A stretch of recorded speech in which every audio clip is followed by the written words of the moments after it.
Hello बच्चों, welcome back to DP sir classes. आज की क्लास में हम आपको क्लास 9th का एक मोस्ट इम्पॉर्टेंट चैप्टर करवाएंगे जिसका नाम है सरफेस एरिया एंड वॉल्यूम। यहाँ पर सबसे पहले समझने वाली बात है कि सरफेस एरिया क्या होता है, सरफेस एरिया क्या होता है और वॉल्यूम क्या होता है। तो सरफेस एरिया होता क्या है, मान के चलिए आपके पास कोई शेप है। हमारे पास कई प्रकार की शेप होती हैं, जैसे कि मान के चलिए एक होता है आपके पास क्यूबॉइड। हालांकि क्यूबॉइड आपके चैप्टर में से डिलीटेड कर दिया गया है, ठीक है। एक होता है क्यूबॉइड, एक होता है क्यूब, ठीक है, और एक होता है कोन। कोन टाइप की होती है, जैसे कि ये कोन। एक होता है सिलेंडर। सिलेंडर में कैसा होता है, इस तरीके से होता है, जैसे कि कोई पाइप होता है, उसको हम क्या कहते हैं, सिलेंडर, सिलेंड्रिकल शेप कहते हैं पाइप को, ठीक है। और भी होती हैं, जैसे कि मान के चलो स्फेयर होता है। स्फेयर मतलब जैसे कि बॉल, फुटबॉल होती है ना, फुटबॉल या बॉल कोई भी, वो क्या होती है, स्फेयर होती है। और क्या होते हैं, और भी होते हैं, इसका हेमिस्फेयर होता है। हेमिस्फेयर कुछ इस प्रकार के होता है, ठीक है। तो ये सारी हमारी क्या होती है, शेप्स होती हैं। तो इन शेप्स के अंदर हमें सरफेस एरिया और वॉल्यूम निकालना होता है। अब सरफेस एरिया क्या होता है, देखिए सरफेस एरिया अगर हम क्यूबॉइड का देखें तो देखिए क्यूबॉइड को बनाने में कितना मटेरियल लगा होगा। आगे की तरफ का मटेरियल लगा होगा, ठीक है, पीछे की तरफ का मटेरियल लगा होगा, साइड का, इस साइड का, नीचे का और ये ऊपर का। तो ये सारा मटेरियल इसमें जो लगा होगा बाहर की तरफ का, तो बाहर की तरफ का जितना भी पोर्शन है उसको हम क्या कहते हैं, सरफेस एरिया। इसी प्रकार से इसमें भी और इसी प्रकार से इसमें भी। अब देखिए कई सारी चीज़ों में ना सरफेस एरिया में दो कैटेगरी कर दी जाती हैं। एक होता है कर्व सरफेस एरिया,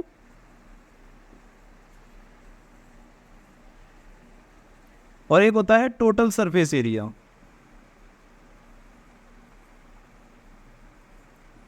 ये जो सरफेस एरिया की कैटेगरी है, ये किस चीज़ों में डिवाइड की जाती है, ये उन चीज़ों में डिवाइड की जाती है जिसमें आपको सर्कल दिखेगा। जैसे कि देखिए कोन है, कोन के ऊपर एक सर्कल दिख रहा है, तो इसके अंदर दो चीज़ें निकलेंगी, एक कर्व सरफेस एरिया और एक टोटल सरफेस एरिया, ठीक है। ऐसे यहाँ पर भी है, दो शेप आ रही है ना आपके पास सर्कल की, तो इसके अंदर भी दो चीज़ें निकलेंगी, कर्व सरफेस एरिया और टोटल सरफेस एरिया। यहाँ पर आपको कहीं पर भी सर्कल नहीं दिख रहा, तो इसके अंदर जो निकलेगा उसे कहेंगे सरफेस एरिया। इसके अंदर भी आपको सर्कल दिख रहा है ऊपर की तरफ, तो इसमें भी दो चीज़ें निकलेंगी, कर्व सरफेस एरिया और टोटल सरफेस एरिया। ये चीज़ मैंने इसलिए बता दी आपको क्योंकि कभी कभार क्या होता है कि जब बच्चे क्वेश्चन कर रहे होते हैं तो क्वेश्चन में लैंग्वेज ऐसी आ जाती है जहाँ पर आपको कभी क्लोज दे देता है, कभी ओपन दे देता है, तो बच्चा समझ नहीं पाता कि कर्व सरफेस एरिया निकालना है या टोटल सरफेस एरिया निकालना है। तो यहाँ पर आप समझ सकते हो कि अगर किसी के साथ सर्कल आ गया, सर्कल वाला पोर्शन किसी के साथ आ रहा है, तो ऐसी चीज़ों में हम क्या निकालते हैं, कर्व सरफेस एरिया और टोटल सरफेस एरिया। और जिसमें शेप नहीं आती सर्कल की, तो उसमें निकालते हैं सरफेस एरिया, ठीक है। अब जैसे कि सरफेस एरिया तो हमने बता दिया कि आउटर जो लेयर होती है उसकी, तो आउटर लेयर को हम क्या कहते हैं, सरफेस एरिया। अभी कर्व सरफेस एरिया क्या होता है, टोटल सरफेस एरिया क्या होता है। देखिए कर्व सरफेस एरिया का मतलब क्या है, जैसे कि ये कोन है, कोन का जो आउटर पोर्शन होता है, कोन का जो आउटर पोर्शन है, जैसे कि मान के चलिए आपके पास एक कोन है आइसक्रीम वाला। आइसक्रीम का जो कोन होता है उसका जो आउटर लेयर होता है, अंदर की तरफ का नहीं, आउटर लेयर। तो आउटर लेयर जो होती है वो किसी क्रिस्पी चीज़ से बनती है, तो जो क्रिस्पी चीज़ है वही चीज़ क्या हो गई, आपकी कर्व हो गया, कर्व सरफेस एरिया हो गया, है ना। ऐसे ही ये सिलेंडर है आपके पास, सिलेंडर का जो कर्व सरफेस एरिया क्या हो जाएगा, मान के चलिए आपके पास कोई पाइप है, पाइप का जो ऊपर का पोर्शन हो जाएगा वो क्या है, आपका कर्व, कर्व हो रखा है ना, मुड़ा हुआ है, तो इसलिए उसे कहते हैं कर्व सरफेस एरिया, ठीक है। ऐसे ही मान के चलो ये बाउल है आपके पास, बाउल है, कोई कटोरी है, तो कटोरी का कर्व सरफेस एरिया क्या होगा, कटोरी का कर्व सरफेस एरिया होगा, जो कटोरी के नीचे का एरिया है वो पूरा उसका कर्व सरफेस एरिया है, ठीक है। अब इसके अंदर टोटल सरफेस एरिया क्या होता है, कर्व सरफेस एरिया तो मतलब जो बाहर का मुड़ा हुआ हिस्सा होता है वो सारा कर्व सरफेस होता है। और टोटल सरफेस एरिया क्या होता है? टोटल सरफेस एरिया का मतलब है कि कर्व सरफेस एरिया में अगर मान के चलो ये कोन है, कोन को अगर हम इसे क्लोज कर दें, ऊपर से भी बंद कर दें और अंदर से भी ये बंद है, ठीक है, तो इसमें मटेरियल कितना लगा हुआ है? तो इसमें मटेरियल लगा है एक तो कर्व सरफेस एरिया में और ऊपर बेस ऑफ सर्कल पर, तो उसे कहेंगे हम टोटल, यानी कि कर्व प्लस बेस टोटल। ऐसे ही यहाँ पर भी अगर हमारे पास कोई सिलेंडर है और वो यहाँ से भी बंद है और उसे हमने इस तरफ से भी क्या कर दिया, दोनों तरफ से क्लोज कर दिया, तो इसके अंदर जो एरिया निकलेगा अब कैसा निकलेगा? टोटल सरफेस एरिया, क्योंकि कर्व भी आ गया पूरा और दूसरा बेस हमने दोनों उसके बंद कर दिए। तो कुछ इसी प्रकार से यहाँ पर भी ऐसे ही है कि यहाँ पर एरिया ये तो हो गया CSA, अगर हमने इसे पूरा क्लोज कर दिया तो ये हो जाएगा आपका TSA। तो बहुत ही सिंपल सा कंसेप्ट है कि सरफेस एरिया तो क्या होता है, उसका आउटर लेयर का मटेरियल, कि उसमें मटेरियल कितना लगा हुआ है आउटर लेयर पर, उसको हम कहते हैं सरफेस एरिया। अब कोन, सिलेंडर और हेमिस्फीयर ये तीन शेप ऐसी हैं जिसके अंदर आप CSA TSA CSA TSA और CSA TSA निकालोगे, ठीक है। CSA क्या हो गया? उसका कर्व सरफेस एरिया, जो मुड़ा हुआ भाग होता है सबका, ये मुड़ा हुआ भाग, इसका भी मुड़ा हुआ और इसके नीचे का पूरा एरिया, वो आपका क्या होगा? Curve surface. और टोटल सरफेस एरिया में क्या कर देते हैं, बस उसके जो सर्कल का जो एरिया होता है उसको भी क्या कर देते हैं? ऐड कर देते हैं, हो जाता है आपका टोटल सरफेस एरिया, ठीक है। तो जो हमारी पहली एक्सरसाइज है वो पहली एक्सरसाइज कोन पर बेस्ड है। कोन के बारे में उसमें सब कुछ बताया गया है कि भाई कोन का सरफेस एरिया क्या होता है, कोन का टोटल सरफेस एरिया क्या होता है, उसके बारे में आपके पास क्वेश्चन है, ठीक है। तो पहले समझते हैं हम कोन के CSA और TSA के बारे में। तो देखिए यहाँ पर आपके पास दो प्रकार के कोन हैं, एक कोन जिसे हमने ऊपर से ओपन रख रखा है और एक कोन जिसे हमने ऊपर से क्लोज कर दिया है, ठीक है। तो जब हम इसका एरिया निकालेंगे तो इसका निकालेंगे कर्व सरफेस एरिया, यानी कि ये मुड़ा हुआ एरिया। तो कर्व सरफेस एरिया निकालने के लिए इसका फॉर्मूला बनता है πr_l, ठीक है, πr_l, जिसमें r का मतलब होता है आपका रेडियस और जिसमें l का मतलब होता है आपका स्लैंट हाइट।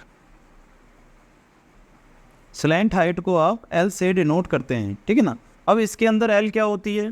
देखो रेडियस तो होती है ये आपकी होगी रेडियस। अब स्लैंट हाइट होती है ये वाली हाइट, ये जो हाइट होती है इसको हम कहते हैं स्लैंट हाइट, इसे कहते हैं स्लैंट हाइट, ठीक है। तो दो चीज़ें आ गई आपके पास, एक रेडियस और एक स्लैंट हाइट। और इसके अंदर हाइट क्या होती है? हाइट होती है ये, इसे कहते हैं हम हाइट, ठीक है। अब इसी प्रकार से जब कोन हमारा क्लोज होगा तो उसमें भी वैसे चीज़ें तो सारी होंगी हमारे पास, L भी होगी, हाइट भी होगी और रेडियस भी होगी, ठीक है। तो इसके अंदर जो टोटल सरफेस एरिया निकलता है वो कैसे निकलता है?